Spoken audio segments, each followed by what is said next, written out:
Once again, welcome to the Assembly District 58 Mental Health Task Force in collaboration with Assembly Woman Monique Chandler Warman, Senator Zelda Myrie, Assembly Member Brian Cunningham, Assembly Member Francis, as well as City Council Crystal Hudson. Welcome to Daniel's Day right here in Brooklyn, New York. So at this time, I want to open a quick word of prayer and then we'll get started at this time. So please pray me at this time. Father, we thank you for this awesome day. We thank you as we count down to the ending of summer. We thank you for our community. We thank you just for our mental health today. So we bring our mental health before you, Lord. We thank you for all the local community partners that are here, Lord. We thank you that you are here with us. So I pray, God, that those that need help will get the resources they need today. They'll learn about the information that can help them and what they need to do to better themselves and help others. In your name we pray. Amen. All right, at this time, it's my pleasure to introduce Miss Ashley Gant, and she's from the Free the People Rochester. So please welcome her at this time.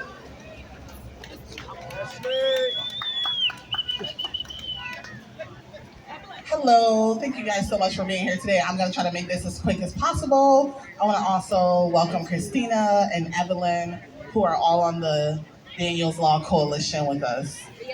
Just to give you guys a backstory, and this is not a unique story, this happens across this nation, but more specifically across the state. Daniel Prude was a black man who was visiting his brother in Rochester almost 3 years ago. He got off the plane, went to his brother's house, they chilled out for a bit, and then Daniel Prude was experiencing a mental health crisis. His brother actually called the police, and because activists went through every single bit of the body cam footage, we saw where his brother said to the police, "I just want you to take my brother to the hospital, do not kill him." And when it doesn't hit home, these are things that seem like it's far distant. It wouldn't happen in our city. It wouldn't happen to our friends, our family, our relatives, but it did. Daniel Prude was a black man, butt naked in the middle of the street, in the middle of the winter, going through a mental health crisis. His brother called the police to get him and take him to the hospital. And 15 minutes later, they did a diamond push-up on this man's neck in the middle of the street for about 5 to 10 minutes. And ultimately, Daniel Prude died. Free the People Rock came together in the wake of what happened to George Floyd, and it's an organization of femme activists who wanted to come together to be in lock and step with the uprising that was happening across the nation. What we didn't know is right at home in Rochester, in our own backyard, there was a cover-up happening. Daniel Prude's family reached out to us, the Prude family's lawyers reached out to us, and they gave us the body cam footage where we watched this black man die in the middle of the street for seemingly no reason at all. What we discovered in the months and the weeks to come was that our mayor, our police chief, some of our city council folks knew about what happened and covered it up. Together, the Prude family, the activists came together to ask our police chief to resign, and he did. To ask our mayor to resign, she didn't. To ask our DA to resign because she also knew about what happened, along with some other elected officials. What we quickly realized is that we can't just protest. We can't just be in the streets demanding that Black Lives Matter, demanding that the police be defunded, demanding that our community's mental health, education, housing, life insurance, health insurance, all these things be refunded wasn't enough to just march about. So when we realized that our Attorney General wasn't going to charge the officers who killed Daniel Prude, we came together with local activists, practitioners, Daniel Prude's family, his brother, his children, and other people across the state to come up with what we're calling Daniel's Law. Right now it's in the amendment stage, and what it will ultimately do is remove police officers from being first responders when there's a mental health crisis. And instead what it would do is put peers, practitioners, volunteers, as well as people in the community with the capabilities to answer mental health calls in place and paid, because white supremacy is built on power and billions of dollars. And what we find is they're asking black folks to volunteer it away, and we're not here for that. So what we did is create legislation that's currently in the amendment process. It's being co-sponsored and carried in the Senate by Senator Salma Brooke, and in the Assembly by Assembly Member Harry Bronson. Going forward into the legislative session that's going to start in January, we're hoping that we have so many conversations about this that our legislators, when they're in Brooklyn versus when they're in Rochester and Syracuse, that we're all singing the same song, we're all saying the same message, and that's that our people deserve to be treated with humanity, dignity, and we deserve to live. This event that's happening today is happening across the state. It's happening in Rochester right now. It's happening in Buffalo. It's happening in the Hudson Valley. And it's happening in Brooklyn. I'm from Rochester. This is my first time, and it's pretty lit here. So thank y'all so much. I would be remiss to just talk about Daniel Prude when there's so many other people. So I want to make sure I say their names. Dorothy Clark Rozier, Dwayne June, Daniel Prude, and Shaheed Vassell, who I hear was murdered right here on this block. So as we move forward in this work, as we find time and opportunity today to live in the joy that Black people possess, also remember that in this upcoming legislative session, it is our job to hold our elected officials' feet to the fire. We don't want to just come out and have nice events. When those session doors close, we want them to be talking about the issues that most deeply impact our lives. And one of those at the forefront is Daniel's Law, is mental health. Thank you guys so much, and I'm gonna shut up now.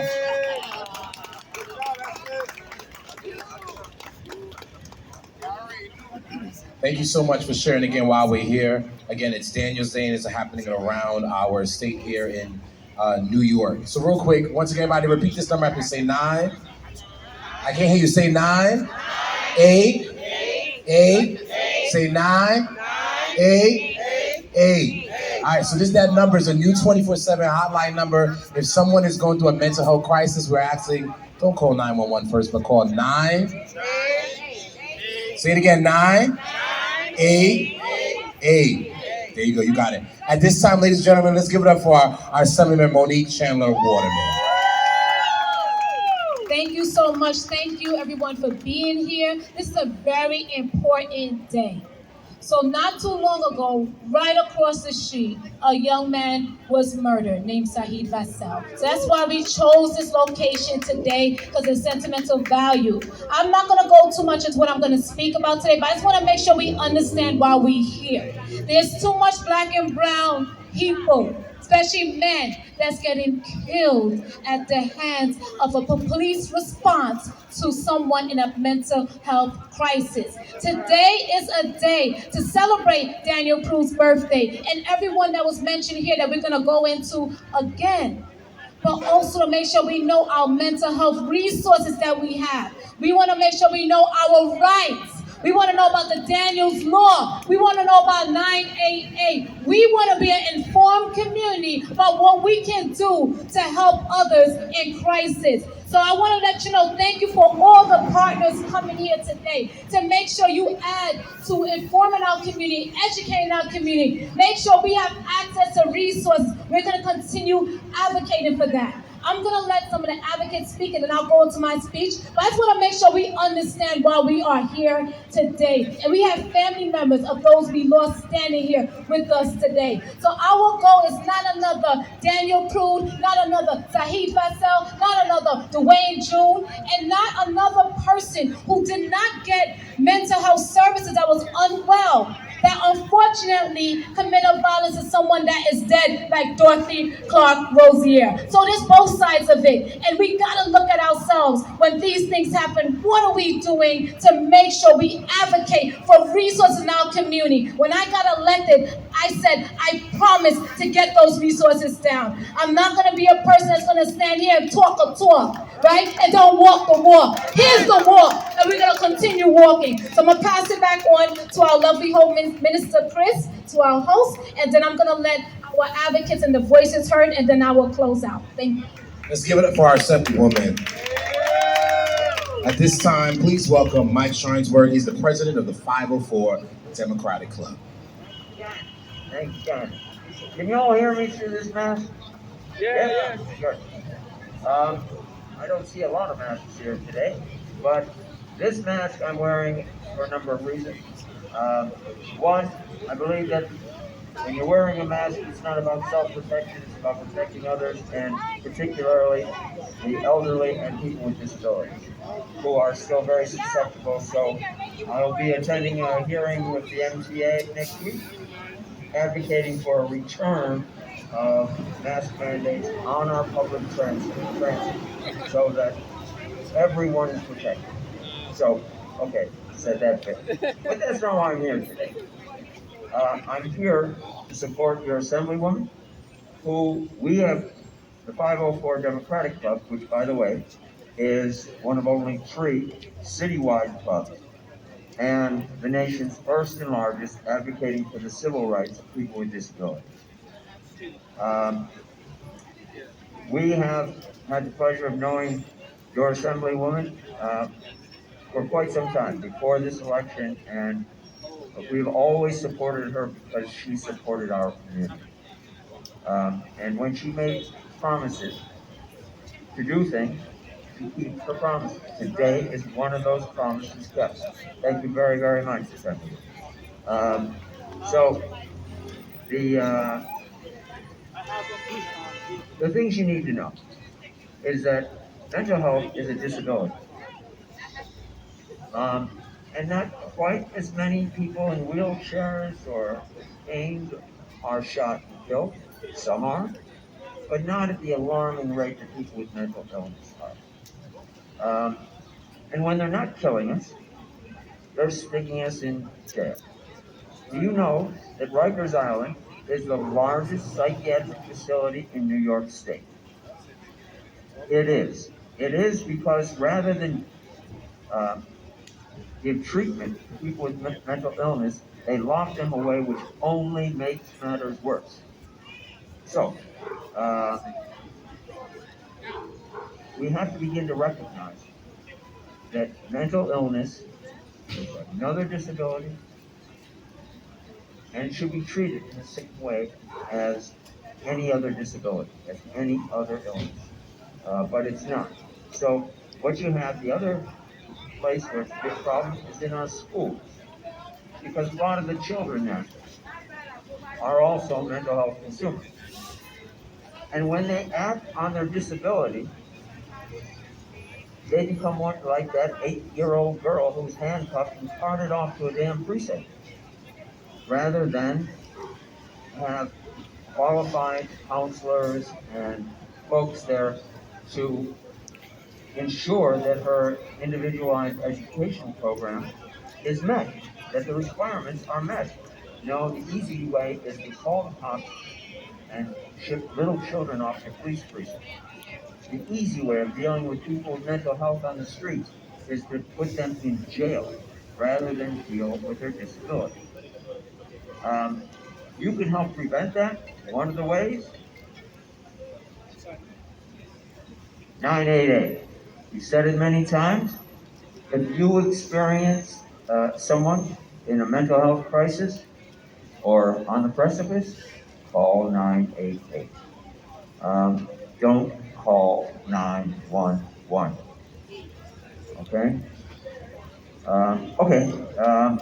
Just please remain aware um, of the growing need for mental health services. This pandemic has created more mental health consumers than anything in history. The idea of isolation has been uh, a situation that has only added to the ranks of people with mental illness. So always call 988 and be on the lookout for how we can help people with mental illness, not punish them. Thank you kindly. Thank you again, Mike. At this time, please welcome a mental health advocate. Her name is Christina Sparrow. So please welcome Christina at this time. Thank you so much. Good afternoon, everyone. Thank you, Assembly Member Channel Waterman, and the Public Task Force and the Mental Health Task Force for having this momentous event. I'm a person, a mental health advocate, who lives with bipolar disorder. and I know firsthand how it is to have a police officer come to my door. 2 years ago, I was having a wellness check. I live in a doorman building and wasn't aware that police were coming to my house. Someone started banging on my door. I was afraid. I went into the kitchen and grabbed a knife. I was going to kill the person who come to my door because it was a do or die situation. I'm a woman. I live alone in an apartment. If my door was open, the police would have came in and shot me automatically. The body cam footage would have shown a woman with a knife, and the headlines would have read, "Emotionally disturbed woman tried to attack police." I would have been the 17th person of 20 people of color in New York City who would have died at the hands of police. And the headlines would have wrote, again, EDP, black woman tried to kill police. And the body cam footage would have showed the same. No one would have known my side of the story, that I was a certified public accountant, a person who helped to love the community, a person who had cousins and sisters and dear people who support me in the community. No one would have heard my story. So to prevent things like that from happening, I decided to create my own non-police pilot called the Person-Centered Intervention Training Mental Health Response Pilot, where I have advocates called the Social Wellbeing Team, like Harvey, works as a pair to help people in need in Fort Greene Park when they're well, becoming unwell, and in crisis. We will never have police respond. We will help ourselves. It's about the community helping other people and connecting us to the service and treatment and care that we need. Thank you.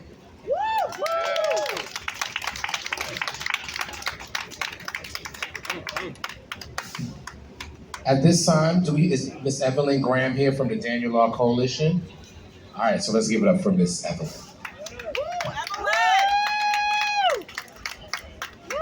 I would like to thank the committee for Daniel's Law, the sponsor, Assembly Member Monique Chandler Waterman, and those who made Daniel's Day possible.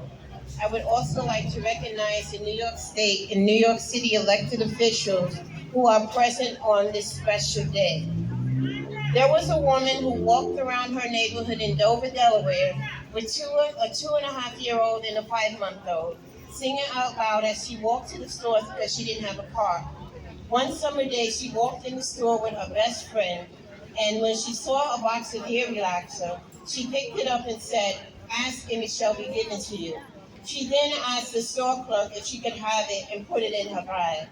When she was asked to pay for the item, she said, "The Bible says if I ask for something, it will be given to me." The next thing the woman knew, the police were there, and she was arrested and on her way to jail. The woman kept quoting Bible throughout her time in the precinct. She couldn't recall where the store was or riding in a police car, or she remembered being fingerprinted. The woman didn't remember how she arrived at the hospital either. When she came to, she was told that she was in Delaware's hospital, where she was later diagnosed with bipolar disorder. That was 31 years ago, and that woman was me. It was the first time I learned I had a mental illness. During the 1990s, I had family issues because no one understood me. I felt like I was alone. I was hospitalized 2 more times, but there were no police involved.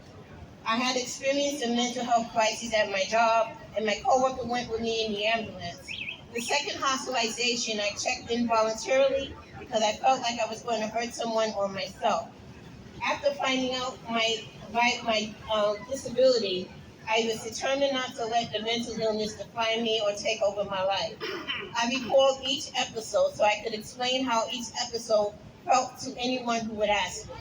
I told them that it was like having a wire fence around my head to protect me from being harmed, when all of a sudden, in my case because of stress, the fence came down and I no longer had that protection.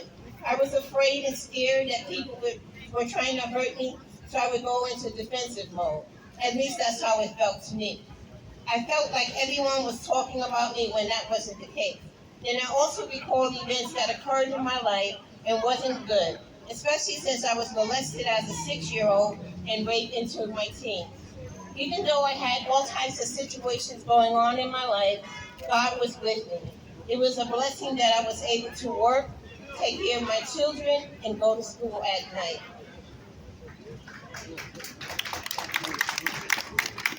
Now let's fast forward to 2017, 2018 in New York City, and 25 years after my legitimate hospitalization. I was sitting on my sofa when there was a knock at my door. When I opened the door, there were 8 to 9 police officers in the hallway. A police officer told me that I had to go with him because someone had said that I had a knife. I didn't have a knife, but I went with the police officer because I was afraid of cops, and I did what they told me to do. I was escorted outside, and the police officer asked me if I wanted to go in the police car or the ambulance. I chose the ambulance because I didn't want to go to jail. I was taken to Bellevue Hospital and dropped off, then put me in a locked room where there were people screaming and yelling. We were locked up like animals. I asked for my blood pressure medication, but I was ignored and sent back to my seat. It was Dr. Martin Luther King Jr.'s birthday weekend, so nothing would be done until Tuesday. I was angry that I was lied on, angry that I was taken to Bellevue Hospital, and angry that I was stuck there until Tuesday. When Tuesday finally arrived, I was taken upstairs to the hospital, to the ward, and I wasn't released until 2 weeks later. Thank you.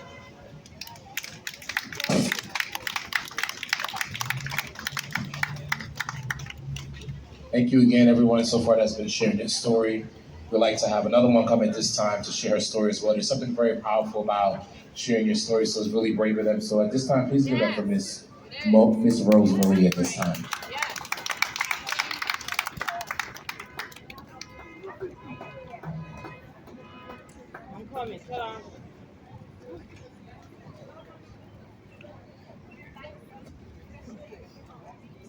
Good afternoon, ladies and gentlemen. On behalf of Miss Waterman, the Assembly Lady, who gave me the opportunity to address this community, I appreciate you and your higher authorities. I am asking our fellow people this afternoon, if you see someone acting strange on your block, don't be afraid to call 9888. This tragedy could have been prevented if you should never ever be, it should never ever be tolerated. No family should never suffer this great pain and suffering what I have been through. Ladies and gentlemen, let's show some love for each other. If you see something, please call 9888.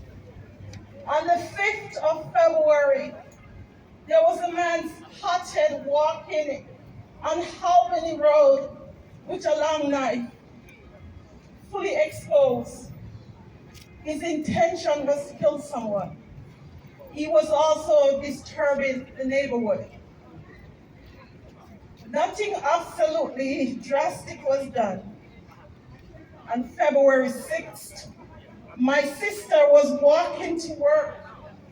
This very same man took the knife and stabbed my sister in her back and killed her. I remember my sister cried, "I'm hot, I'm hot, I'm cold, I'm cold." And she bowed her head and died. This should never, ever been tolerated. Please call 9888.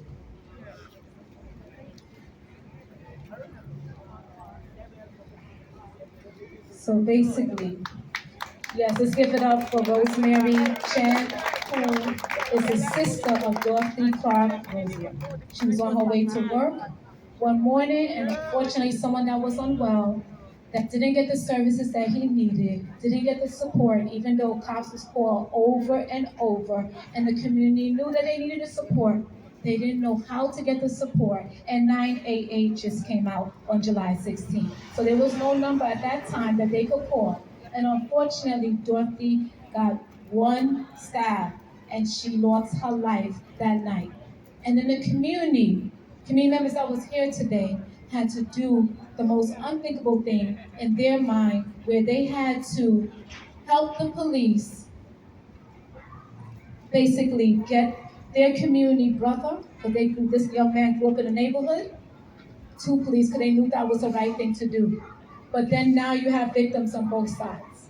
The family was hurt, the community members was hurt for Dorothy, and it was hurt for the accuser. They were hurt on both sides. So we need to make sure that we have the resources and we keep on advocating for the resources. And that's why Rosemary today, and I know Miss June also said to us, I would have called 988 if I knew. And I said, unfortunately, because your son died, that's why we have 988. So we want to make sure that this don't happen to anybody. You see something, you say something. I want to thank all the store owners over here. If you look in the store, you will see the posters. We did a campaign, thank you to our mental health task force, for Assembly District 58. They went in all the stores over here and put up the poster for 988. Because when Tahid Fassel was walking down the community, the store owners knew him, but they didn't know how to get him help. And if we knew 988 at that time existed, if it did existed, we would be in a different situation today. So I'm going to hand it over to Minister Chris. And thank you, Rosemary, for your bravery. Thank you for the forgiveness in your heart. I know you're trying to work all that out. But we are here, we are family. And I told you when the lights and cameras gone, we're going to still be there to support you. Thank you, we love you. Thank you, Assemblywoman. At this time, we'll have Mr. Douglas Howell. Yes, again, my name is Douglas Howell.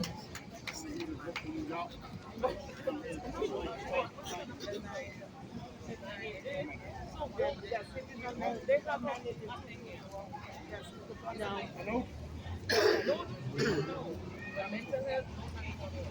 Hello? No. No. Microphone.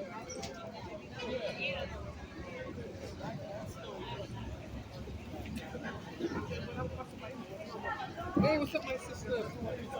Speak real loud now. Speak brother here now. I couldn't see y'all like this. All right, once again, my name is Douglas Powell. I'm a vocal New York leader, and I'm here to tell my story about me and what I went through. Since 1963, I was labeled as a mental health patient because I got bit by a rat when I was 3 days old. And they could not put the needles in my stomach. They had to put them in my head. So they told my mother I was going to have a learning ability. And I was going to be crazy. But I could assure you, ain't nothing crazy about me. Okay. I done been in City Hall and spoke. I am the one of Brooklyn, New York that got the vouchers to $2,218 a day. And as far as the police, they killed my friend, Eric Gardner. Me and him grew up. His mother, Miss Carr, raised me. And that ain't right.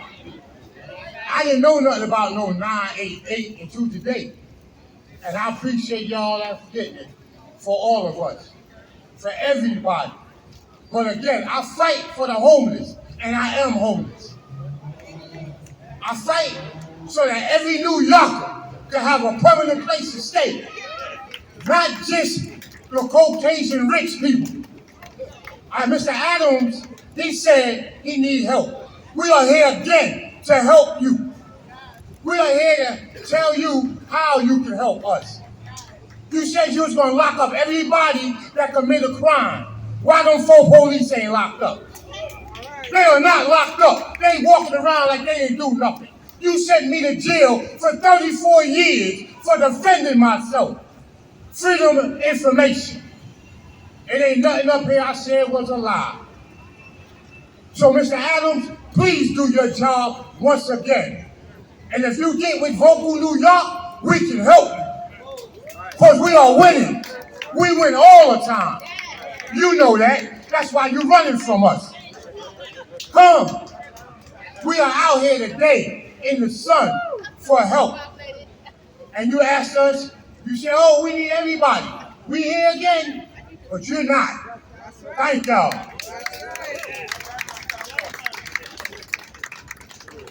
Thank you again, Mr. Powell. Real quick, I want to recognize some people that are with us today. Our district leader-elect for 43rd Assembly District, Mr. Carol Williams. Thank you so much for being here with us. Fred Baptist from the Community Board, 9 chairs, so he's in the house. Thank you so much. Thank you again for all of your support. At this time, please welcome Mr. Brandon Smith from Drum.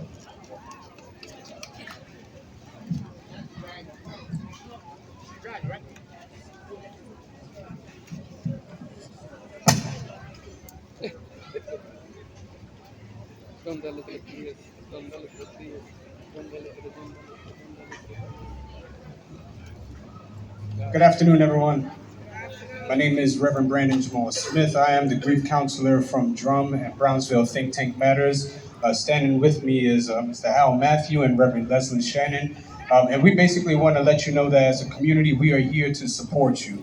At Drum and as well as Brownsville Think Tank Matters, we have a number of resources that are available for community, for mental health, for grief counseling. Also, we can provide you with legal assistance, housing assistance, employment assistance, OSHA training. And so as it relates to mental health, we understand that it's not just about what's going on in the mental level, but if we're able to deal with our emotional level, we're able to deal with finances, all those things, we can bring a sense of holistic healing to our community. And so definitely check us out. We're over here on the corner. If you're interested in different information and the alternate services that we have, we encourage you to check us out. Also, every Tuesday evening from 7 to 8 p.m., I lead a community meditation where we look at different teachings from general spiritual topics. I am a reverend, I am Baptist, but the teachings are very universal.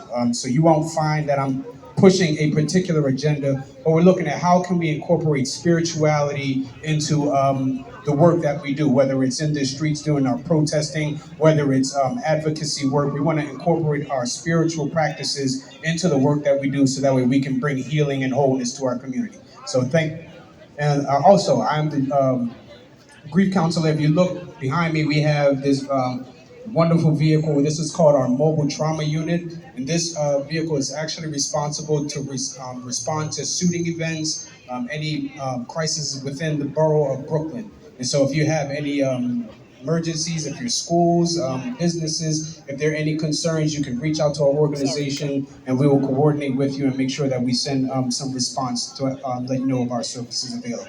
Thank you. Thank you again. Once again, we have several resources out here today, so we ask that you please stop on by and check them out. There's several, community organizations that are here to support us today. So please, we ask that you check out these services that are available to help you today. Is Miss Crystal Sparrow still here with us? Christina Sparrow, is she here? All right. So, DJ, can I get some music real quick? We'll come right back to the podium in a second. But once again, please check out our services that we have here today. And let's give it up one more time for all those that shared their stories. One more time. Let's give it up for them one more time. So once again, Daniel's Day, if you hear our sound of our voice, if you're driving by, once again, mental health is important. If you know someone that needs services, need help, don't call 911, call 988. Once again, that's 988. DJ.